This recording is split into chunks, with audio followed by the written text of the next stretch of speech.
अस्सलामुअलैकुम वरहमतुल्लाहि वबरकातुहू। प्यारे दोस्तों, आप देख रहे हैं ज़मज़म रिएक्शन टीवी और मैं हूं अब्दुल सलाम।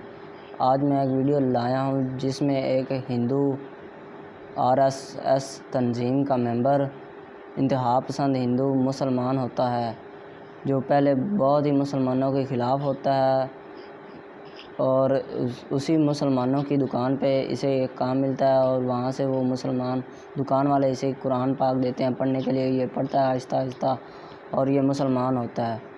बहुत ही इंतहा पसंद था। ये वीडियो बहुत अच्छी है, लास्ट तक देखना। उम्मीद है आपको ये अच्छी लगेगी, स्किप किए बगैर एंड तक देखना। I would like to introduce myself just before I share my story how I embraced Islam. My name is Muhammad Umar Rao. I come from the background of Brahmin family, a sect in the Brahmin known as Vaishnavas or Madhvas. So I am from that particular sect, and I was also ex-RSS member of about 1 or 2 years. And my birthplace was Mysore till my 10th standard, and then we migrated to Bangalore. And I'm only son to my parents, and I have 2 sisters. By profession, I'm a software engineer working in a telecom company. Now, to start with, how I embraced Islam, I never dreamt in my life. Actually, this talk is in Urdu, so I switch over to Urdu now after my introduction. मैं कभी मेरे ख्वाबो ख्याल में ये नहीं सोचा था कि मैं मुसलमान बनूंगा, और मैं मुसलमानों से सख्त नफरत करता था और मुसलमानों से काफ़ी दूर रहता था, और कभी ये सोचा नहीं कि मुसलमान सही रास्ते में हो सकते हैं। और ब्राह्मण फैमिली भी ऐसी थी, बहुत ऑर्थोडॉक्स थे, इसके हिसाब से मैं कभी ये कोशिश भी नहीं किया कि मुसलमान लोग किस चीज़ पर बिलीव करते। हम लोग माइग्रेट हुए मेरे 10th स्टैंडर्ड के बाद मैसूर से बैंगलोर को फॉर हायर स्टडीज़, मेरे आगे पढ़ाई के लिए। तब मेरे माँ बाप ने डिसाइड किया ये एक सोर्स ऑफ इनकम एक्स्ट्रा होना चाहिए उनके काम छोड़कर। वो मेरी माँ टीचर थी और मेरे फादर जो है एक टेक्सटाइल इंजीनियर थे, केआर मिल में थे। वो जब बंद हो गया मैसूर में, वो केएसआरटीसी में काम करते थे। इतना वो खुश नहीं थे उस जॉब से, लेकिन वो जॉब मैसूर बैंगलोर वो अप एंड डाउन करते थे, वो हमारे साथ में रहते थे। और मेरी माँ बाप ये सोचा कि उनकी जो कमाई है उससे ये काफ़ी नहीं है कि वो हम सब बच्चों को पढ़ाएं, हम तीनों बच्चों को पढ़ाएं, और बैंगलोर में मतलब और आगे बढ़ने के लिए और थोड़ा पैसा चाहिए। इसलिए उन्होंने क्या किया कि पार्ट टाइम में काम करना या पार्ट टाइम में इन्वेस्ट करना उन्होंने सोचा। जो उनके पास पैसा था उन्होंने ये पार्ट टाइम एक दुकान में इन्वेस्ट करने के लिए सोचा। और एक मराठी बिजनेसमैन थे, उनसे उन्होंने मिला, और उन्होंने जब पार्ट टाइम ऐसा कुछ करना चाहते, जब उन्होंने बताया ऐसा, तो उस मराठी शॉप ओनर ने, एक मुसलमान शॉप ओनर थे राजाजी नगर में, उनसे मिलवाया। तो मेरी माँ ने बताया, मेरे माँ बाप मेरे अंकल थे, उनको बताया कि हम एक काउंटर आपके दुकान में, हमारा थोड़ी चीजें हम सेल करेंगे और उसमें जो प्रॉफिट आएगा हम वो थोड़ा शेयर करेंगे। लेकिन वो मुसलमान इतने अच्छे थे कि वो कुछ शेयरिंग में कुछ भी इंटरेस्ट नहीं लिया। उन्होंने बोला कि तुमको जो करना है कीजिए, मतलब आप इन्वेस्ट कर सकते हो और उसका फायदा भी आप ले सकते हो, कुछ एक्स्ट्रा उन्होंने चार्ज नहीं किया। और मेरे माँ बाप बहुत इम्प्रेस थे, और घर में हमेशा उनके बारे में बात होती थी कि ये मुसलमान लोग इतने अच्छे हैं कि ये हुनर हमको शॉप में जगह दिया बोल के। लेकिन मैं इससे बहुत नाराज था कि मेरे माँ बाप डेली उनके बारे में अच्छा ही बोले जब मैं उनको नफरत करता हूँ। जब मेरी माँ की स्कूल जब ईयरली खत्म होता था, जब उसको 2-3 महीने हॉलीडेज होते थे, तो मेरी माँ इस दुकान पे जाके उनको भी मदद करती थी, उनके लिए भी काम करती थी, और उसकी जो इन्वेस्टमेंट थी वो भी बेचती थी। और मेरी माँ को ये पसंद था कि मैं जाके वो काम करूं और मैं जाके थोड़ा बिजनेस सीखूं, इससे मैं थोड़ा जिम्मेदार हो जाऊंगा और अच्छा हो जाऊंगा। और घर में मुझे बोले कि तुम जाके इसको संभालो, और मैं बोला कि मैं किसी से भी काम करूंगा, मुसलमान के साथ मैं नहीं कर सकता हूँ, और कोई जरूरी भी नहीं है कि अभी मैं काम करूं, और घर पे इतना गरीबी नहीं है मैं काम करके आपको कमा के खिलाऊं जब मैं पढ़ रहा हूं। मेरी माँ ने मान लिया और मैं दूसरी जगह काम करता था 1-2 दिन के लिए, फिर बाद में छोड़ दिया और घर में रहता था ड्यूरिंग माई हॉलीडेज, जब मेरे छुट्टियां होती थी। तो फिर जब दूसरी बार मेरी माँ को छुट्टियां आई तो मेरे माँ, मेरे नानी माँ और मेरे पेरेंट्स वो सब मुझे बहुत इंसल्ट किए कि तुम जाके करो, तुम जाके काम करो। जब तुम्हारी माँ जाके काम कर रही है, तुम्हारे बहन जाके काम कर रहे हैं और उनकी बिजनेस वो देख रहे हैं, तुमको भी देखना चाहिए, तुम्हारे पैसा है, ऐसे घर में बैठने से अच्छा तुम जाके करो, घर की औरतें कर रहे हैं बाहर। तब मैंने सोचा कि ठीक है जाता हूँ। फिर घर मैंने उस दुकान में गया, राजा जी नगर में। वो लोग बोले आप चिकपेट में हमारी मदद कीजिए, इधर आपकी जरूरत नहीं। तो उधर मैं काम कर रहा था। जब इधर मैंने काम करना शुरू किया, मुझे और ज्यादा गुस्सा आया कि इनको देखकर वहां पे हिंदू लड़कियां मुसलमान होते थे। तब मैं बहुत नफरत करता था उन लोगों को जो मुसलमान कराते थे ऐसे लोगों को। मैं सोचा ये मुस्लिम लोग इंडिया में क्या कर रहे हैं, इनको तो जगह पाकिस्तान में है, ये लोग हमारे हिंदुओं को क्यों कन्वर्ट कर रहे हैं। तो फिर बहुत गुस्सा था, बहुत झगड़ा करता था उनसे। फिर ऐसी ये जब हो रहा था, वो शॉप के ओनर जो थे वो बैंगलोर में नहीं थे, वो कहीं और थे, बॉम्बे में थे। और इसी आर्गुमेंट में उन्होंने थोड़ी चीज बताई। फिर बाद में उन्होंने बोला कि आप कुरान पढ़ो, कुरान से आपको कुछ समझ में आएगी, एक किताब है। फिर बाद में मैं सोचा कि अच्छा मैं इनको सिखा। अब मैं हिंदू लड़कियों को जब पूछा तुम लोग क्यों इस्लाम में, वो लोग कुछ आंसर नहीं करते। तो वो इतना ही बोलते थे कि ये सच है इसलिए हम आ गए, या ज्यादा वो बोलते नहीं थे। और मैं सोचा कि अब आप लोग, ये लोग तो अनएजुकेटेड हैं, मैं ब्राह्मण फैमिली से हूं और मैं समझता हूं हिंदुइज्म क्या है बराबर, और मैं इनको एक सबक सिखाऊंगा, मैं इनको हिंदुइज्म सिखाऊंगा ताकि हम भी सच हैं। तब मैं हिंदुइज्म और ज्यादा गौर से देखने लगा कि हिंदुइज्म में है क्या। और मीन टाइम कुरान भी मैं पैरेलली कुरान भी पढ़ रहा था। थोड़े मैं एनालिसिस किए, थोड़े भगवान की एज पर हिंदू बिलीफ वो क्या करते थे, उनकी क्या हिस्ट्री है, उनकी क्या बैकग्राउंड है, उनकी क्या ये है। उसके बाद मैं क्रिश्चियनिटी भी पढ़ा। फिर बाद में मैं इस्लाम कबूल किया। तो वो एनालिसिस मैं आपको बता रहा हूं। अभी पहले जो थे, जब मैं आरएसएस मेंबर था, हमको डेली सुबह में ये बोलते थे कि राम मंदिर हमारा है, कश्मीर हमारा है, तो ये सब होता था। फिर बाद में मैं सोचा कि राम मंदिर, जब उसको बोल रहे कि राम हमसे ज्यादा, सबसे ज्यादा पावरफुल भगवान है, तो उसके बारे में थोड़ा एनालिसिस किया। राम जो है वो एक जो किंग बोलते हैं, जिसको बोलते हैं राजा, वो राजा के घर में पैदा होता है और उसकी 7 बीवियां होते हैं उस राजा को। और 7 बीवियों में एक बीवी के बेटे होते हैं राम। और कुछ फैमिली मिसअंडरस्टैंडिंग से इस भगवान को, जो आज पर हिंदू बिलीफ, इसको घर से बाहर निकाल देते हैं और उसको बोलते हैं वनवास। एक 14 ईयर्स ये वनवास को भेजते हैं जंगल में। इस टाइम पे क्या होता है, रावण एक राक्षस है और वो राक्षस राम की वाइफ को किडनैप करना चाहता है। और जब ये प्लान बना रहा है, राम को ये मालूम भी नहीं कि मेरी वाइफ को कोई किडनैप करने के लिए प्लान कर रहा है।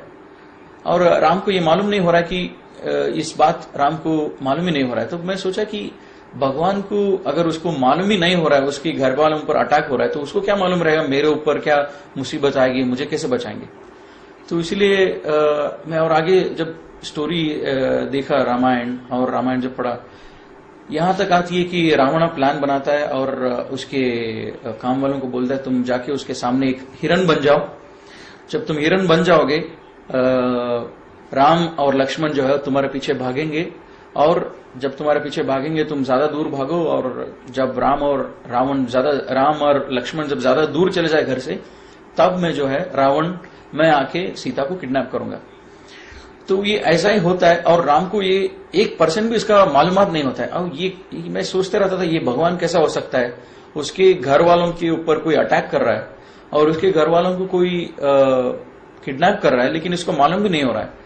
और ऐसे ही आता है, रावण की काम वाला जो है वो हिरन बन जाता है, राम उसके पीछे भागता है, लक्ष्मण भी उसके पीछे भागता है, ये बोलकर ये लक्ष्मण रेखा है, इसको पार मत करो। और वो दोनों भागते हैं।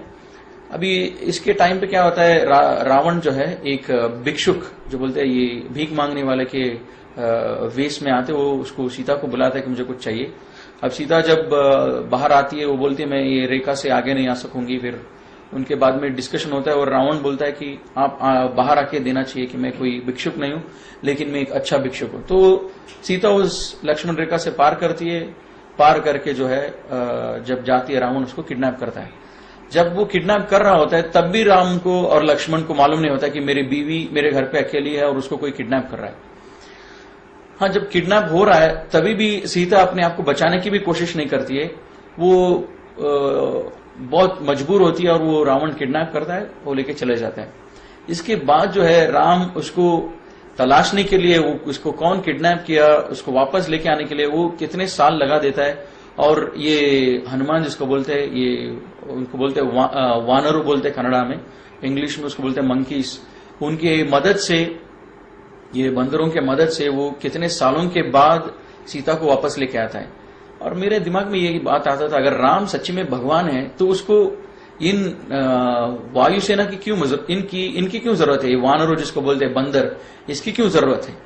ये खुद जाके लेके आ सकता है। अगर ये भगवान है तो इसकी कोई जरूरत नहीं कि इसको किसी और की मदद की जरूरत नहीं, भगवान खुद अपनी काम कर सकता है। लेकिन इसकी वाइफ को लेके आने के लिए ये बंदरों की मदद से लेके आता है। फिर भी लेके आने के बाद सीता को बोलता है कि मैं तुम पर लोग तुम पर शक कर रहे हैं, तो इसीलिए तुमको एक टेस्ट करना पड़ेगा, तुम पे एक टेस्ट किया जाएगा, जैसे इसको बोलते हैं कन्नड़ा में अग्नि परीक्षा।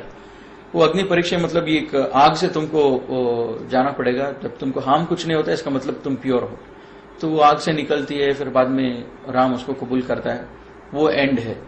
तो मैं सोचता था राम हिंदू के हिसाब से वो एक भगवान है और सीता भी एक भगवान है। जब भगवान एक दूसरे के ऊपर भरोसा नहीं करते हैं तो ये बात कुछ समझ में नहीं आती, भगवान के ऊपर क्यों भरोसा नहीं करता है।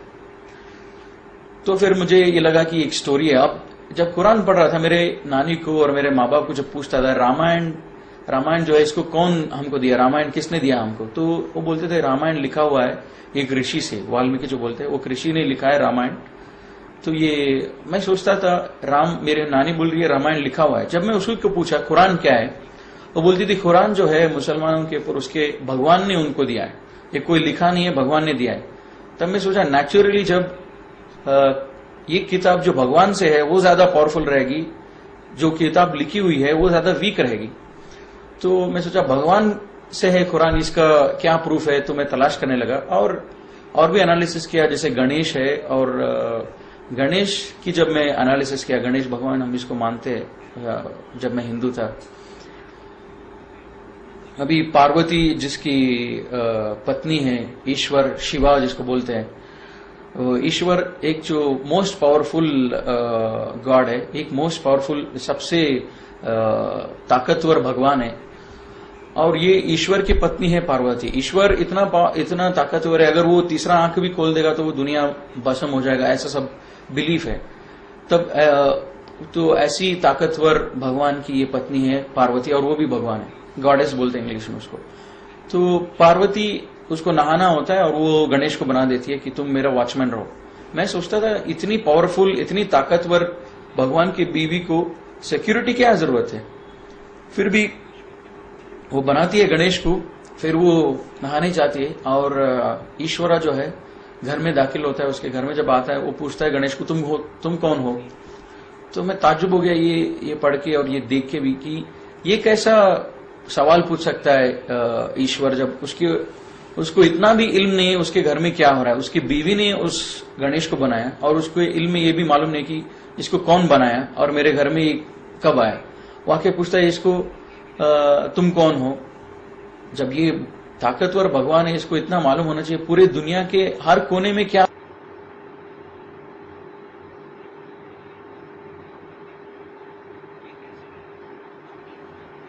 हो रहा है, इसको मालूम होना चाहिए। लेकिन ये भगवान घर में आके बात करता है और गणेश से पूछता है कि तुम कौन हो। इसका मतलब जब ईश्वरा को उसके खुद के घर में जो हो रहा है वो मालूम नहीं है, तो मेरे घर में या दूसरों के घर में जो प्रॉब्लम्स इस दुनिया में हो रहा है उसको कैसे पता चलेगा। तब मैं सोचा ये जो है ये भी एक स्टोरी की जैसी लग रही है। फिर आगे जब देखेंगे स्टोरी क्या होता है, फिर ईश्वरा जो है गणेश की गर्दन काट देता है जब गणेश उसको अंदर जाने नहीं देता है। उस टाइम पे पार्वती आती है और पूछती है कि तुमने ऐसा क्यों किया, ये मेरा बेटा है और इसको वापस जिंदा करो। और ईश्वरा बोलता है मैं इसको जिंदा नहीं कर सकता हूं क्योंकि मैंने उसको काट दिया है।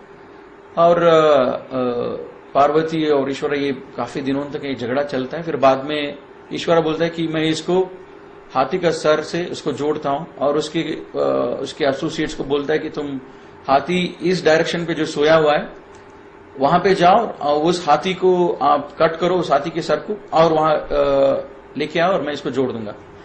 अब लेके आते और उसको जोड़ देता है। अब मैं सोचा ये क्या लॉजिक है? उसी सर को वो ज्यादा आसानी से जोड़ सकता है, हाथी के सर को क्यों जोड़ा? जब जान नहीं दे सकता हूं बोल के फिर बाद में हाथी के सर से क्यों उसको जान वापस दिया? बाद में मैं सोचा कि इतना बेरहम क्वालिटी, जब इसको सर उड़ा देना, कट कर देना, ये क्वालिटी भगवान की नहीं हो सकती है। इतनी बेरहमी से एक गलती उसने किया, उसने जाने नहीं दिया, उसको कत्ल कर दो इमीडिएटली। ये तो बेरहम एक कैरेक्टर है, भगवान की नहीं हो सकती है।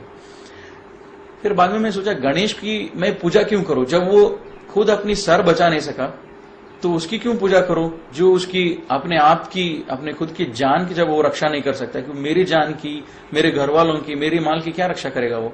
तो इसीलिए मैं वो स्टोरी सुन के मुझे बहुत ये हुआ, अफसोस हुआ और पढ़ के। और मैं जब मेरी नानी और इनसे सब पूछता था, मेरे घर वाले जो भी बड़े थे, माँ बाप थे, उनसे पूछता था कि भगवान को देखा कौन है?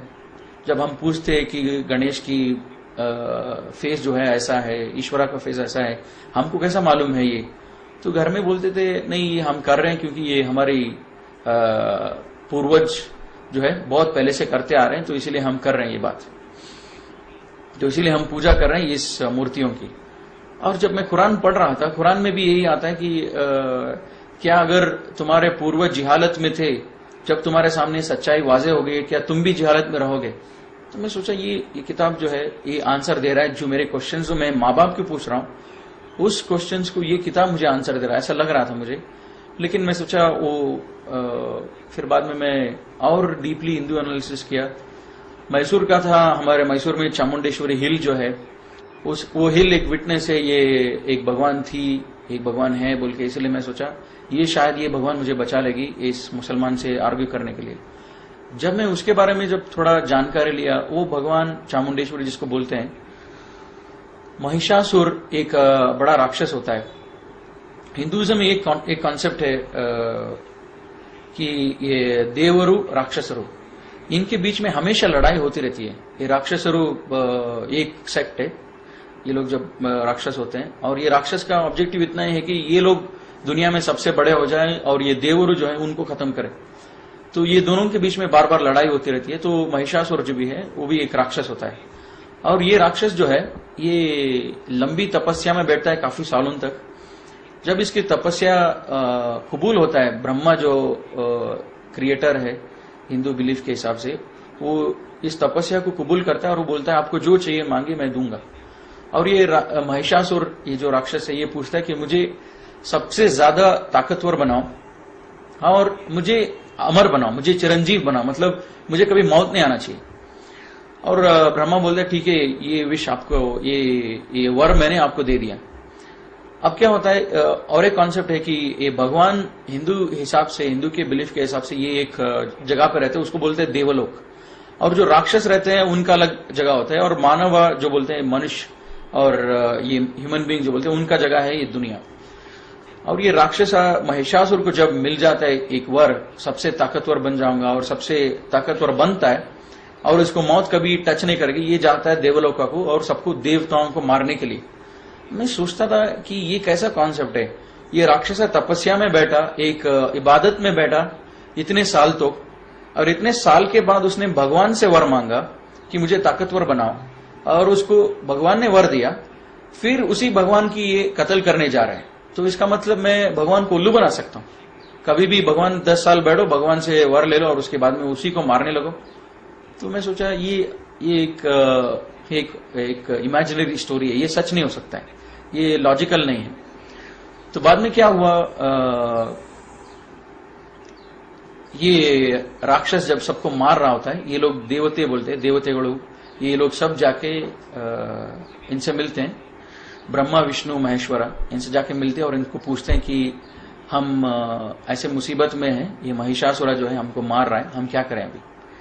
ये ब्रह्मा बोलता है अरे इसको मैंने वर दिया है, अभी मैं इसको वापस नहीं ले सकता हूं, मैं वापस अगर लूंगा ये फिर से भी डीएक्टिवेट नहीं होगा, इसका एक बार मैंने वर दे दिया, मैं वापस नहीं ले सकता हूं।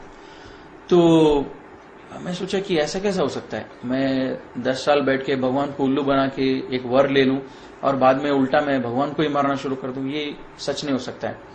फिर ब्रह्मा बोलते हैं अच्छा मेरे पास एक रास्ता है इसको मारने के लिए, मैंने जो इसको वर दिया है, तुम सबसे ज्यादा ताकतवर हो जो दुनिया में ऑलरेडी हैं, भगवान आदमी कोई भी हो, तुम सबसे ज्यादा ताकतवर हो जो अभी मौजूद है इस दुनिया में, लेकिन जो आने वाले हैं उनसे ज्यादा ये ताकतवर रहेगा, ये तो वर नहीं दिया हूं, तो इसलिए हम ये काम करेंगे, एक भगवान को हम पैदा करेंगे जो उससे ज्यादा ताकतवर होगा और वो उसको मारेगा। तो ये क्या करते हैं, विष्णु बोलता है मैं औरत हो जाऊंगा, और शिवा जो है बोलता है कि मैं और तुम, हमारा मिलन होगा, हमारे मिलन से जो बच्चा पैदा होगा वो बच्चा जो है वो नया भगवान होगा और वो महिषासुर को कत्ल करेगा। और जो बच्चा पैदा होता है उसका नाम होता है चामुंडेश्वरी। वो लड़की होती है उसको चामुंडेश्वरी बोल के नाम रखते हैं, मतलब चामुंडेश्वरी, वो ईश्वर का भी नाम ही आता है चामुंडेश्वरी। वो जाके उसको कत्ल कर देती है महिषासुर को। मैं सोचा, एक मिनट के लिए सोचा, अगर मैं भगवान होता, मैं ब्रह्मा के जगह होता, तो मैं कभी, मुझे मालूम हो जाता था कि ये राक्षस 10 साल के लिए इसलिए बैठा है मुझे मारने के लिए, ये देवरों को खत्म करने के लिए इसलिए बैठा है, तो मैं कभी वर नहीं देता। ऐसा पूरा ड्रामा करने से अच्छा मैं वर नहीं देता, और या तो वर देने के बाद उसको कत्ल कर देता। तो ये सब देख के मुझे लगा एक हिंदुइज्म, एक माइथोलॉजी। और मेरे माँ बाप और सब लोग बोल रहे कि हमारे भगवान जो हम जिसको पूज रहे हैं, जो भी हमारे मूर्तियां हैं, बस ये लोग, ये सच कोई किताब में नहीं है, लेकिन हम कर रहे हैं इसलिए क्योंकि ये हमारे पूर्वज कर देते। और एक ऐसी चीज थी जिससे मुझे ये आसान हुआ हिंदुइज्म के बारे में मैं बिलीफ छोड़ने के लिए, कि हमारे घर में एक कॉन्सेप्ट है मने देवरू, जिसको बोलते हैं घर का भगवान। हर एक घर का अपना अपना खुद का भगवान होता है। तो मेरे घर में भी हमारा मने देवरू जो बोलते हैं, हमारा घर का भगवान जो था वो स्नेक था, स्नेक, सांप। और मेरे कजिन का मने देवरू घर का भगवान था ईगल।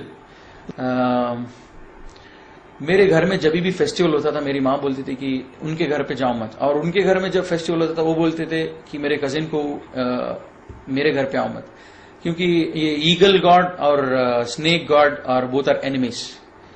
तो मेरी माँ बोलती थी तुम्हारा गॉड जो है वो स्नेक है, अब उनका गॉड ईगल है, तब जब तुम फेस्टिवल में जाओगे तो तुमको प्रॉब्लम हो जाएगा। मैं सोचता था हाउ इलॉजिकल इट इज, ये तुम क्या बोल रही हो, ये सब मुझे समझ में नहीं आती है। क्योंकि मैं कजिन के घर जाना चाहता हूँ और अच्छा खाना खाना चाहता हूँ उधर भी, because I want to show my new dresses there, लेकिन तुम बोल रहे हो तुम जाओ मत। ये कैसा हो सकता है, भगवान और भगवान के बीच में दुश्मनी। और अल्लाह ताला कुरान में बोलता है कि इस कायनात को बनाने में अगर एक से ज्यादा लोग होते, एक से ज्यादा क्रिएटर होते, तो बहुत ज्यादा कंफ्यूजन होता है इस दुनिया में।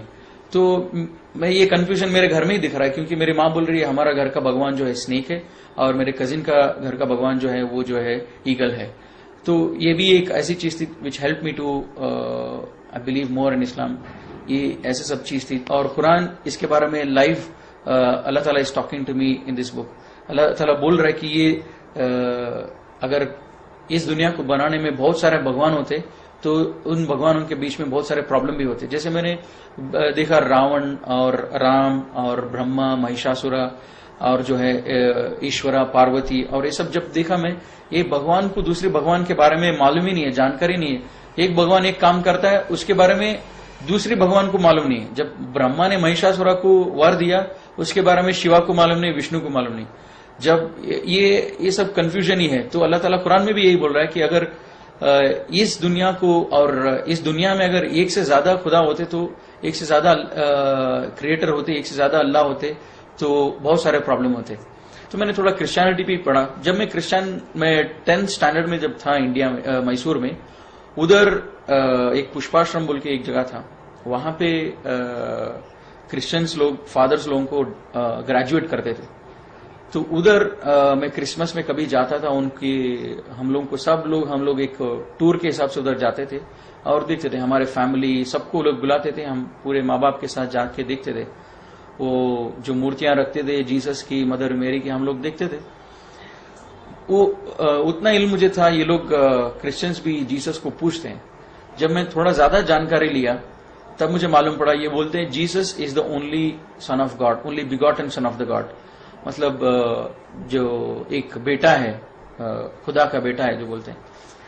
मैं सोचा हमारे घर में भी ये बात कभी कभी होती थी कि जब घर में लड़की पैदा होते तो ये लोग खुश नहीं होते थे हिंदूस। हम इनको बेटों की ज्यादा जरूरत होती थी। और जब मैं पूछता था कि बेटे को इतना क्यों अहमियत देते थे, ये बोलते थे कि बेटों से हमारा खानदान आगे बढ़ता है। तो बेटों की जरूरत अल्लाह को क्यों होना चाहिए कि जब बेटा इसीलिए जरूरी है खानदान को आगे चलाने के लिए या नाम रोशन करने के लिए जो भी है, लेकिन अल्लाह को बेटा की जरूरत क्यों है? अल्लाह तो स्टार्टिंग भी है, एंडिंग भी अल्लाह ही है, मतलब बीच में कोई नहीं, अल्लाह की सब कुछ है। तब मैं सोचा कि ये क्रिश्चियनिटी का जीसस सन ऑफ गॉड, ये जो भी है जिसको पूछते हैं, और मदर मैरी, ट्रिनिटी का जो भी कॉन्सेप्ट है, ये भी हिंदू के आसपास है, हिंदुइज्म के सेम फिलॉसफी है। तो मैंने क्रिश्चियनिटी को भी मैंने बहुत देर तक एनालाइज नहीं किया, फिर बाद में मैंने वो भी छोड़ दिया। जब मैं कुरान पढ़ रहा था मुझे मालूम हो गया कि इस्लाम सच है, लेकिन मुझे कबूल करने बहुत मुश्किल हो रहा था कि इस्लाम सच है, क्योंकि मैं मुसलमानों को बहुत नफरत करता था और मुझे मेरे फैमिली मुस्लिम्स के बहुत खिलाफ था, मतलब ब्राह्मण कम्युनिटी एज सच। तो मुझे डर भी लगता था कि ये कैसे सच हो सकता है। जब मैं कुरान पढ़ रहा था आगे थोड़ी आयत आई जो मैं आपसे शेयर करूंगा। ये आयत जो है मेरे दिल के अंदर बहुत तकलीफ हुआ, और उसके बाद में मैंने इस्लाम कबूल किया। मैं सोचा अल्लाह ताला कुरान में बोलता है कि मैं हर चीज को माफ करूंगा जिसको चाहिए उसको, लेकिन शिर्क को माफ नहीं करूंगा। तो मैं सोचा मैं शिर्क को छोड़ दूंगा, बाकी सारे चीज मैं करते रहूंगा, क्योंकि शिर्क को छोड़ने के बाद मैं ऐसा कोई गुनाह नहीं कर रहा हूं जिससे मुझे अल्लाह ताला पनिशमेंट दे। तो मैंने शिर्क छोड़ दिया, और मैं सोचा जो भी मैं कुरान पढ़ के मैं जो फॉलो कर सकता हूं मुसलमान नहीं बन के, वो मैं करूंगा। तो मैं शिर्क छोड़ दिया, और घर में झगड़ा शुरू हो गया। घर में पूछने लगे कि तुम शिर्क क्यों छोड़े, मतलब पूजा करना क्यों छोड़े इन बुतों को। और मैं बोला कि मैं आजकल मॉडर्न बन रहा हूँ, कॉलेज में जा रहा हूँ, और कॉलेज में सब मजाक उड़ाते हैं कि तुम ये तुम नामा सब लगाते हो, कुमकुम सब लगाते हो, इसलिए मैंने छोड़ दिया ताकि मुझे मॉडर्न बनना है। तो मेरी माँ थोड़ा कन्विंस हो गई, तो मैं पूजा छोड़ दिया। और ये सब एनालिसिस जब मेरा पूरा हुआ तो उसी टाइम पर मेरा कॉलेज भी स्टार्ट हो गया, मेरा सेकेंड ईयर चालू हो गया। तो मैं वो दुकान से बाहर आ गया। अब जो है पूरा कुरान पढ़ा, लेकिन पूरा कुरान पढ़ने के बाद मुझे थोड़ी आयत समझ में आई, वो तो शिर्क करना नहीं चाहिए और आखिरत क्या, ये सब समझ में आया था। और हर एक आयत का माना समझ में आया था कि आयत अल्लाह ताला अपने आप को आयत से प्रूव करते कि अल्लाह ताला का एग्जिस्टेंस, अल्लाह के ऊपर यकीन रखने के लिए अल्लाह की आयत को अगर हम सोचेंगे, उसके बारे में गौर करेंगे, तब हमको बिलीव होगा अल्लाह की एग्जिस्टेंस। मतलब अल्लाह हमारे सामने जाहिर नहीं है, मतलब अल्लाह को देख नहीं सकते, लेकिन अल्लाह के आयत को देखकर हम बिलीव करना चाहिए, इतना मुझे समझ में आया था।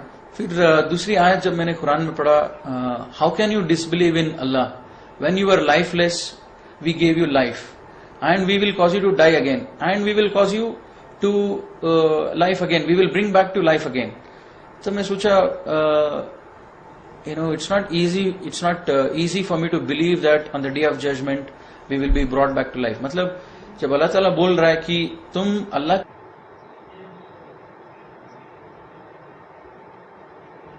के ऊपर कुफ्र कैसे कर सकते हो जब तुम नहीं थे और बाद में तुमको अल्लाह ने एक लाइफ दिया, फिर बाद में अल्लाह तुमको मौत देगा, फिर उसके बाद में अल्लाह तुमको फिर से वापस जिंदगी देगा, खड़ा करेगा आखिरत के दिन। तो मैं सोचा हाँ ये सच है, अल्लाह ताला जो बोल रहा है ये सच है। क्यों 18-20 ईयर्स बैक मेरा एग्जिस्टेंस ही नहीं था, I was not there before I was born. लेकिन ये धरती तो था, मेरे पैदा होने से पहले सेंचुरीज के हिसाब से ये धरती चल रही थी। लेकिन अभी ऐसा कैसा हो सकता है कि how I disbelieve in Allah. Allah says you are lifeless. हाँ मुझे 20-25 years back I was lifeless, मैं नहीं था इस धरती पे। फिर बाद में Allah gave me life, yes Allah gave me life, then afterwards he will cause me to die, we know that we will die, और मैं एक दिन मरूंगा, फिर Allah will bring back me to life again on the day of judgement. And हाँ अल्लाह मुझे फिर से जिंदगी देंगे आखिरत के दिन। जब ये दोनों सच है, मैं जिंदा नहीं था मेरे पैदा होने से पहले, फिर अल्लाह ने मुझे जिंदा किया, अल्लाह ने मुझे लाइफ दिया, फिर मुझे मौत भी देगा अल्लाह ताला, ये दोनों अगर सच है तो तीसरी चीज भी सच है। और this helped me to believe in the day of judgment। at the same time हमारे हिंदुइज्म में ये कॉन्सेप्ट है कि पुनर्जन्म जो बोलते हैं कि अगर मैंने ऐसी कोई गलती की है, जो बड़ा गलती अगर मैंने किया, मैं कुत्ता हो जाऊंगा या तो पिग हो जाऊंगा या तो फिर इंसेक्ट हो जाऊंगा या तो फिर बर्ड हो जाऊंगा। मैं सोचा अगर मुझे कुत्ता पसंद नहीं है, मुझे कुत्ता होना पसंद नहीं है, मैं कुछ भी हो सकता हूं लेकिन कुत्ता होना पसंद नहीं है, पिग होना मुझे पसंद नहीं है, तो मैं क्या काम करूं जिससे मैं कुत्ता होना बच जाऊं या पिग होना बच जाऊं, ये दोनों चीज मैं बनना नहीं चाहता हूं। ये दोनों चीज से मैं कैसे बचूं पुनर्जन्म में, मैं सोचता था इसके बारे में। There is no way it communicates, मतलब ऐसा कोई कम्युनिकेशन नहीं है इनके बीच में मुझे मालूम होने के लिए। अगर मुझे मालूम होना चाहिए ये कुत्ता क्यों बना है, ये कुत्ता ऐसे क्या गुनाह किया है, इसका प्रीवियस लाइफ जो था वो एक मनुष्य जन्म था, लेकिन अभी इस जन्म में जो है ये कुत्ता है, इसने क्या गुनाह किया है, ये कुत्ता बना है, मुझे मालूम होना चाहिए ताकि मैं वो गुनाह नहीं करूंगा, मैं वो मिस्टेक्स नहीं करूंगा। लेकिन अल्लाह ताला कुरान में बोलता है कि there is life after which is either hell और हेवन, नथिंग इन बिटवीन। और अल्लाह ताला सूरह बकरा में बोलता है कि they are the people who are successful and one of the, और एक जो चीज है इन ईमान वालों को बिलीव करने के लिए यकीन आखिरत पर होना चाहिए। ये यकीन, मैं सोचता था आखिरत क्या है, आखिरत ऐसी क्या चीज है, आखिरत पर मैं कैसे यकीन करूं, क्योंकि जो पूरे जो आयत से ये मुझे मदद किया कि मेरे घर में बोलते थे हम मूर्ति पूजा इसीलिए कर रहे हैं क्योंकि हमारे पूर्वज कर रहे थे, और कुरान बोल रहा है तुम्हारे पूर्वज अगर जिहालत में थे क्या तुम भी रहोगे जब सच्चाई वाज़ेह होगी। और मेरे दिल में ये बात आती थी मैं इस्लाम फॉलो करूंगा लेकिन नमाज पढ़ूंगा और मेरे हिसाब से पढ़ूंगा, मुसलमानों के जैसा नहीं पढ़ूंगा। तब ये दूसरी भी आयत आई कि विच हेल्प मी टू, जो मुझे मदद किया इस्लाम को फॉलो करने के लिए। आज मैंने इस्लाम को परफेक्ट किया, मुकम्मल किया, और इसके सिवा दूसरे कोई मजहब को मैं एक्सेप्ट नहीं करूंगा। और ये सब आयत मुझे मदद किया। लेकिन मैं सोचा आखिरत के लिए क्या आयत है, और अल्लाह ताला पूरे कुरान में बोलता है कि मेरे बंदों को जो लोग सोचते हैं उनके लिए मैं हर दिन हजारों आयत दिखाता हूं। दिन होता है, रात होता है, बारिश होती है, ये सब देखने के लिए आयत है, लेकिन लोग सोचते नहीं है। तो आखिरत के लिए ऐसा क्या आयत है, मैं सोच रहा था। जब ऐसी टाइम पर मेरे को एक चैप्टर याद आया मेरे साइंस में जब पढ़ रहा था अर्थ के बारे में, और मेरी बहन भी 10th स्टैंडर्ड में थी। जब उनकी किताबें देखा तो मुझे मालूम पड़ा अर्थ का क्रस्ट कैसा बना है, अर्थ कैसा बना हुआ है, so many kilometres down there is water, उसके बाद जो है वो ये है, उसके बाद जो पत्थर है, फिर बाद में आग है, वो आग इसी से वॉल्केनो आती है। तो मुझे सोचा यही एक आयत है अल्लाह ताला जो मुझे कम्युनिकेट कर रहा है, ये आयत है यकीन करने के लिए जहन्नम पर। और जन्नत पर कैसे यकीन करो कि जन्नत रहेगा या नहीं रहेगा। जब मैं टीवी देखता था ये कश्मीर वगैरह सब, कश्मीर और ऊटी जब गार्डन्स दिखता था, तब मैं सोचता था अगर दुनिया में इस धरती में अगर अल्लाह ताला इतने अच्छे गार्डन जब बना सकते हैं तो आखिरत में क्यों नहीं रहेगा इतने अच्छे गार्डन। तो मुझे ज्यादा डिफिकल्ट नहीं हुआ, मैंने आखिरत पर यकीन कर लिया। फिर कभी कभी मेरे दिल में ये भी ख्याल आती थी कि क्या ये सब कुछ साइंस से तो नहीं है, ये सब कुछ हम अल्लाह भी नहीं है, ये हिंदुइज्म भी रॉन्ग है, क्रिश्चियनिटी भी रॉन्ग है, ये सब कुछ साइंस से तो नहीं है, मतलब कोई भगवान ही नहीं, ये सब हुआ अपने आप हो गया। तो कभी कभी मेरे दिल में ये भी ख्याल आता था। जब मैं सोचता था उसके बारे में, वो बिग बैंग थ्योरी ऐसा है कि टू समराइज, मतलब सिंपल वे, कि एक वो फायर बॉल था, आग का बॉल था, और वो जब डिस्ट्रॉय हुआ वो ये दुनिया और ये रिवर्स स्काईज ये सब फॉर्म हो गए। तो ये बिग बैंग थियरी इन ए नटशेल ये जब बोलती है। जब मैं सोचा एक रबर बॉल अगर टूटता है, डिस्ट्रॉय होता है, तो रबर के पीसेस नजर आएंगे, कुछ ज्यादा नजर नहीं आएगा रबर बॉल से ज्यादा। उसी हिसाब से अगर एक फायर बॉल, एक आग का बॉल भी अगर डिस्ट्रॉय होता है तो आग ही दिखना चाहिए हर जगह। ऐसे कैसे कि पानी भी है धरती में और ग्रीनरी भी है और हमारे लाइफ है, ये साइंस भी थोड़ा it was not helping me. तो मुझे मालूम पड़ा कि ये साइंस जो है एक चीज बता रही है, लेकिन it is not only because of big bang theory. लेकिन अल्लाह ताला बोलता है पूरे क्रिएशन कैसे हुआ इन कुरान में, तो वो अल्लाह ने आंसर दिया। अब जब मेरा कॉलेज स्टार्ट हुआ तब मैं पूरा फुल टाइम उस दुकान में नहीं जाता था, लेकिन सैटरडे संडे उस दुकान में जाता था, क्योंकि उस ओनर से भी अच्छी दोस्ती हो गई थी। वो उनका बिहेवियर अच्छा था, जब हमारा सैलरी टाइम पे देते थे, ज्यादा चीटिंग नहीं करते थे मेरे माँ के बिजनेस में, और हमको सब मदद करते थे, और जो भी दुकान में थे उन सबकी मदद करते थे जब जरूरत हो। तब मैं सोचा उनसे मिलने के लिए जाऊंगा। हर सैटरडे संडे जाता था, और जब भी जाता वो बिजी रहते थे उनके काम में, और मैं कुरान पढ़ता था। जब कुरान पढ़ता था नेक्स्ट टाइम जब गया मैं, और हमेशा जब भी मैं कुरान पढ़ने फिर से शुरू करता, मुझे डर लगता था लास्ट टाइम मैंने पढ़ा नहीं बराबर, तो फिर से शुरू करता था कुरान पढ़ने बिगिनिंग से, सूरह फातिहा, सूरह बकरा, फिर से शुरू करता था। जब फिर से शुरू किया कुरान में, एक आयत ऐसा आया सूरह बकरा में, this is the book of which this is the book from your lord on which there is no doubt And this is a guidance for those who are conscious and who have the faith in Allah and faith in unseen and who have faith in the hereafter. And तो ये आयत एक 6 आयत थी, उससे मुझे डर लग रहा था और मैंने नमाज पढ़ना शुरू किया. वो 6 आयत था. One is we should believe in we should have the consciousness and we should believe in the unseen, which is Allah subhanahu wa ta'ala जो दिखते नहीं हैं, और एंजल्स और आखिरत उस पर. और दूसरी चीज वो है कि एस्टैब्लिश प्रेयर. और चौथी चीज believe in what is revealed on prophet Muhammad सल्लल्लाहु अलैहि वसल्लम and what was revealed before him. जो प्रॉफिट सल्लल्लाहु अलैहि वसल्लम के ऊपर नाजिल हुआ और उनसे पहले जो नाजिल हुआ उसके ऊपर ईमान लेके आना, ये थी. और जो हमने दिया है आपको उससे खर्च करो, मतलब ज़कात दो वगैरह, सदका करो. एंड फाइनल चीज था कि आखिरत पर यकीन रखने वाले ये लोग हैं जो रियली सक्सेसफुल हैं और ये लोग ट्रू गाइडेंस पर हैं, ये लोग जो है सही हिदायत पर हैं. इसीलिए जब ये आयत पढ़ा तब मुझे लगा कि ये आयत के हिसाब से मैं सक्सेसफुल नहीं हूं कि मैंने शिर्क छोड़ दिया. लेकिन ये आयत बोलता है कि who are conscious and who are believe in unseen and were steadfast in the prayer, were establishing the prayers.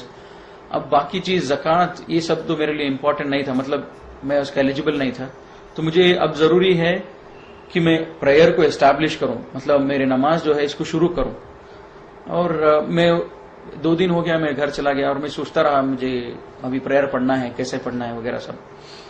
अब मैं इन लोगों से मिला जो ऑलरेडी मुसलमान हुए थे, उनसे पूछा कि तुम लोग कैसे नमाज पढ़ते हो. वो लोगों ने एक डायरी दिखाया, ब्लैक डायरी, हम कन्नड़ा में लिखे, इससे सीखे, हम इससे नमाज पढ़ना शुरू किया. तब मैं भी नमाज पढ़ना शुरू किया जब वो लोग जैसे कर रहे थे. लेकिन नमाज पढ़ने से पहले मैंने ये सूरा जब कोशिश किया पढ़ने के लिए, बहुत मुश्किल हो रहा था मुझे. अल्हम्दुलिल्लाह बोलने के लिए भी मुझे बहुत तकलीफ होता था क्योंकि ये अरबिक जबान इतना आसान नहीं था मुझे बोलने के लिए. तो काफी टाइम लगा ये सूरा सीखने के लिए. जब सूरा सीखता था बीच में मुझे कभी कभी ये ख्याल भी आता था कि मैं मुसलमानों के जैसा नमाज क्यों पढ़ूं. मैं नमाज पढ़ूंगा मेरे हिसाब से पढ़ूंगा, मेरे हिसाब से मैं नमाज पढ़ूंगा, मेरे हिसाब से मैं अल्लाह से मांगूंगा, अल्लाह से इबादत करूंगा. इनकी जैसा क्यों करूं. और ये अरबिक मुश्किल भी है. तो मैं सोचा मैं इंग्लिश में पढ़ूंगा, नहीं तो कन्नड़ा में पढ़ूंगा, पूरे ट्रांसलेशन है, तो अरबिक में क्यों पढ़ना चाहिए. तब मैं ये सोचा थोड़े दिन, मैं सोचा अच्छा ठीक है ऐसे ही करते हैं. तो मैं जब फिर से जब गया नेक्स्ट सैटरडे संडे उधर कुरान पढ़ने के लिए, तब सूरह इमरान में मुझे एक आयत आती है, today we have perfected this religion and we have chosen Islam for you. Apart from this religion, no other religion is accepted, and anybody else follows other than this, they are thrown to hellfire. मुझे डर लगने लगा कि पहले दिन मैंने decide किया मैं शिर्क नहीं करूंगा, और जब नेक्स्ट टाइम जब कुरान पढ़ा ये बोल रहा है कि एस्टैब्लिश प्रेयर. अब मैं एस्टैब्लिश प्रेयर करने सोच रहा था. जब एस्टैब्लिश प्रेयर करने के लिए जब पूरे सूरा जब पढ़ रहा था, इतना मुश्किल हो रहा था, मैंने सोचा मेरे हिसाब से मैं नमाज पढ़ूंगा. अब कुरान बोलता है मुझे Islam is the only religion which is accepted. तो मुझे धीरे धीरे डर लगने लगा और ये यकीन आता रहा कि ये किताब जो है एक आदमी लिख नहीं सकता है. जो मेरे दिल के अंदर जो स्ट्रगल हो रहा है, मेरे दिल के अंदर जो दिन रात मैं सोच रहा हूं कि ये सच है, ये सही है, अच्छा ऐसा करूंगा वैसा करूंगा, ये जो हो रहा है उसके जवाब जो है ये कुरान में मुझे मिल रहा है. और मैं ये बात किसी से बोल नहीं रहा हूं, ये इसका जवाब मुझे कुरान से मिल रहा है. मेरे जिसके दिल के हालत पर कुरान मुझे कमांड कर रहा है कि ये सही है, ये गलत है. तो मुझे डर भी लगने लगा और यकीन होने लगा कि इस किताब को एक आदमी नहीं लिख सकता है. मुझे जो भी बनाया हो, जो बनाया है, मुझे जो बनाया है वही इस किताब को नाजिल कर सकता है. तब मुझे यकीन आने लगा ये किताब जो है अल्लाह की तरफ से है. फिर मैं बहुत मेहनत किया, 3-4 महीने लगे. फिर नमाज पढ़ना शुरू हुआ, सब सूराज लर्न किया, फिर नमाज पढ़ रहा था. और कभी कभी नमाज मेरी होती थी, कभी कभी नहीं होती थी, क्योंकि घर पे मेरे माँ बाप के सामने तो नहीं पढ़ता था. और अभी नमाज तो पढ़ रहा हूँ, शिर्क नहीं कर रहा हूँ, नमाज पढ़ रहा हूँ, लेकिन मैं सोचा अभी ठीक चल रहा है, अब जरूरी नहीं कि मैं और आगे जाऊं. तो मैं सोचा अभी मेरा पढ़ाई कंप्लीट कर लेता हूं, मैं इंजीनियरिंग फिनिश करता हूं, फिर बाद में मैं एमबीए करूंगा, उसके बाद में मैं इस्लाम कबूल करूंगा. तब तक मैं इस्लाम नहीं कबूल करूंगा, तब तक मैं शिर्क छोड़ूंगा और नमाज पढ़ूंगा. ये दो से ज्यादा मैं आगे नहीं बढ़ूंगा. जब नेक्स्ट टाइम मैं जब कुरान पढ़ने लगा, फिर से जैसे मैं शुरू से पढ़ने लगा, सूरह बकरा में दूसरी आयत आती है कि ये लोग किस चीज के लिए इंतजार कर रहे हैं. ये लोग इंतजार कर रहे हैं अल्लाह और अल्लाह की मलाइका को, जब वो आसमान में आ जाए तब तो क़यामत है, मतलब then the matter is settled. तो इंग्लिश में आयत मुझे बहुत लगती थी what are these people waiting for? Are they waiting for Allah to come out with the angels in the clouds? Then the matter is settled. इसका मतलब ये था कि ये किस चीज पर इंतजार कर रहे हैं. अगर ये लोग वेट कर रहे हैं अल्लाह के ऊपर यकीन करने के लिए, क़यामत कभी भी आ सकती है. Are they waiting for Allah to come out with the angels? तो अब मुझे और डर लगता था कि जब मैं नमाज पढ़ना शुरू किया, कुरान बोल रहा है कि मुझे किस चीज के लिए इंतजार कर रहा हूं. और मैं अंदर ही अंदर ये प्लान किया था, मैं इंजीनियरिंग पढ़ूंगा, MBA करूंगा, उसके बाद में मैं घर से बाहर आऊंगा. जरूरत नहीं था घर से बाहर आने के लिए, लेकिन घर के अंदर भी तो नहीं कर सकता था. एक मुझे मालूम था मुझे घर से बाहर आना है. तो मैं सोचा अभी मुझे और ज्यादा स्टेप्स लेना पड़ा. और मैं कुरान पढ़ते रहा और मैं घर पे नमाज पढ़ते रहा. मैं सोचा कि मुझे एक रास्ता निकालना चाहिए कि इस्लाम कंप्लीटली फॉलो करने के लिए. और बार बार अल्लाह ताला कुरान में बोलता है कि इस्लाम में पूरे के पूरे दाखिल हो जाओ. और मुझे मालूम था कि मैं पूरा दाखिल नहीं हूं, क्यों मैं शिर्क छोड़ दिया और नमाज पढ़ रहा था बस. और बाकी जो भी इस्लाम की अहकामात है वो नहीं कर रहा था. जुमा को मस्जिद में नहीं जा रहा था. और रोजा जब रखता था कभी कभी रखता था, कभी कभी नहीं रखता था. तो मुझे मालूम था कि मैं इस्लाम में कंप्लीटली नहीं हूं. मुझे कंप्लीटली आने के लिए कुरान बोल रहा है, अब मुझे कंप्लीटली आना चाहिए. फिर बाद में पहला रमजान आया. मैं पहले रमजान में अल्हम्दुलिल्लाह पूरे के पूरे रोजा रखा. फर्स्ट 2 डेज शायद छूट गया होगा, पूरे के पूरे रोजा रखा. और मेरे घर में बहुत झगड़ा होती थी कि माँ को डाउट आने लग गया मैं रोजा रख रहा हूं बोल के. अब जब उसको डाउट आता था उस दिन मैं उससे बचने के लिए वो जब फोर्स करती तो उसके सामने खा लेता. तो ऐसे 2 रोजे छूट गए होंगे. फिर पहले रमजान हुआ, फिर बाद में मैं अल्हम्दुलिल्लाह थोड़ा स्ट्रांग हुआ, थोड़ा यकीन भी हुआ. अब घर पे जो बात करने लगते थे हम डेली डिनर पे, लंच पे, जब उनको बताने लगा क्यों अभी जब मेरा प्लान के हिसाब से कुछ भी नहीं होगा, मुझे अभी घर में बोलना चाहिए धीरे धीरे कि मैं इस्लाम में आ रहा हूं. तब मैं घर में बोलने लगा धीरे धीरे कि ये गलत है हम जो कर रहे हैं. फिर ये सब बोलता भी रहा. और कॉलेज में कॉलेज भी पढ़ाई भी होती थी. कभी कभी दिल में ये ख्याल भी आता था कि ये सब जरूरी है क्या, अभी मैं बच्चा हूं, अभी मैं 17-18 ईयर्स में हूं और मुझे पढ़ाई पे ध्यान देना चाहिए. ये सब जरूरी नहीं है. ये अभी ठीक है मैं शिर्क छोड़ दिया और नमाज पढ़ रहा हूं, लेकिन घर से बाहर जाना जरूरी नहीं है. मैं सब कमाऊंगा, अच्छा पोस्ट पे आऊंगा, तब जाके मैं पूरा का पूरा इस्लाम फॉलो करूंगा. ये ख्याल भी आता था.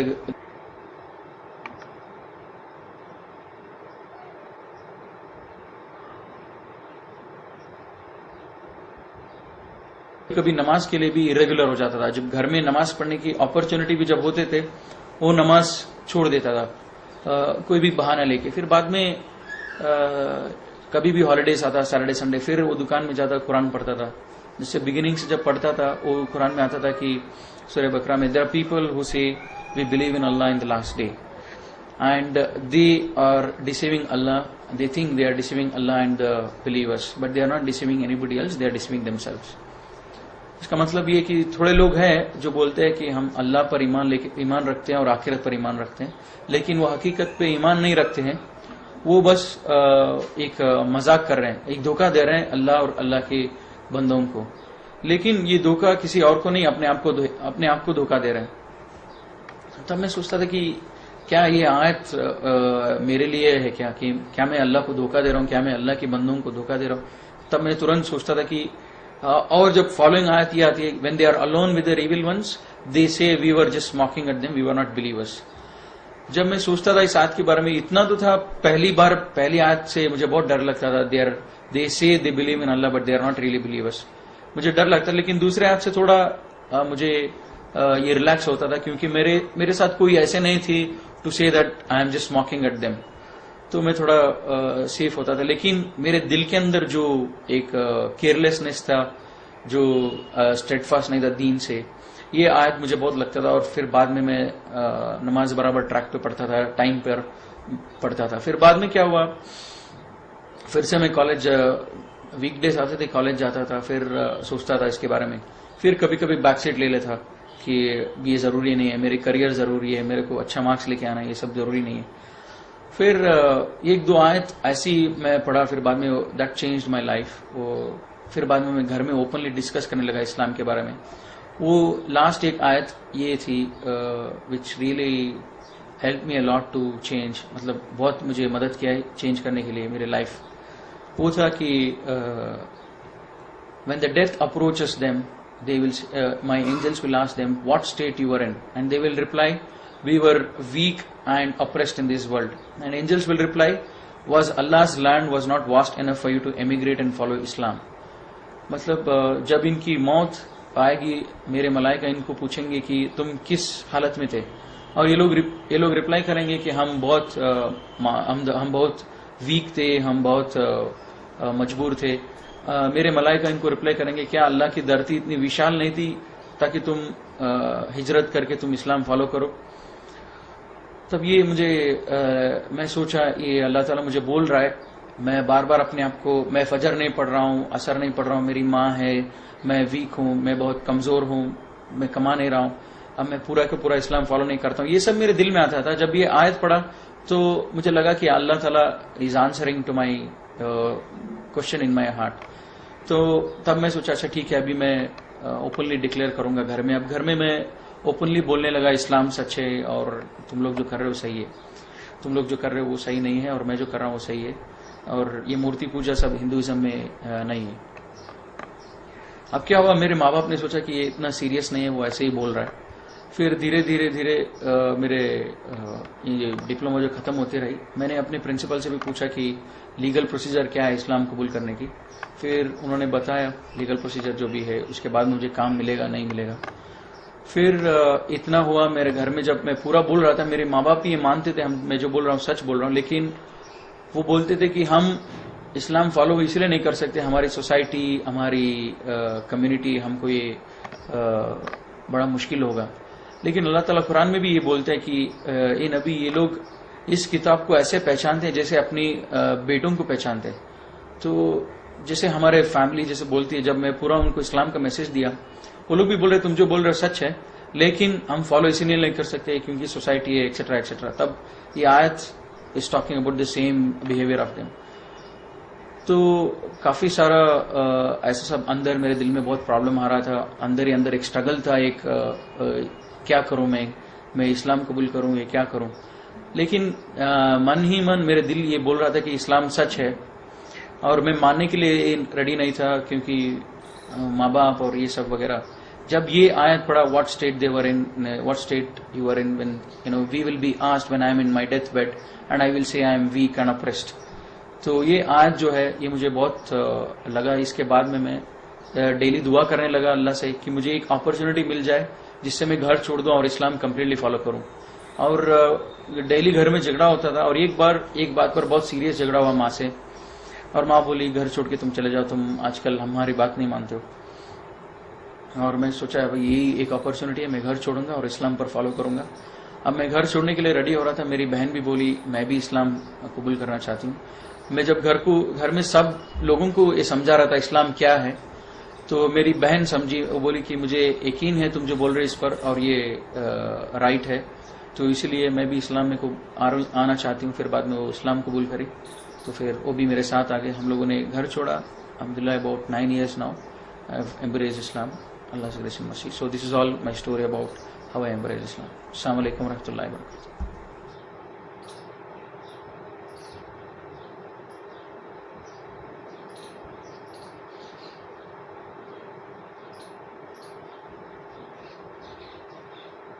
तो दोस्तों आप लोगों ने वीडियो देखी, बहुत अच्छी वीडियो थी माशाल्लाह. उसकी इस्लाम कबूल करने की दास्तान बहुत अच्छी थी, जो उसने अपनी ज़ुबानी सुनाई कि कैसे उसने इस्लाम कबूल किया. पहले उसने शिर्क छोड़ा, फिर नमाज़ पढ़ना शुरू की, फिर उसने आहिस्ता आहिस्ता इस्लाम में दाखिल हुआ वो.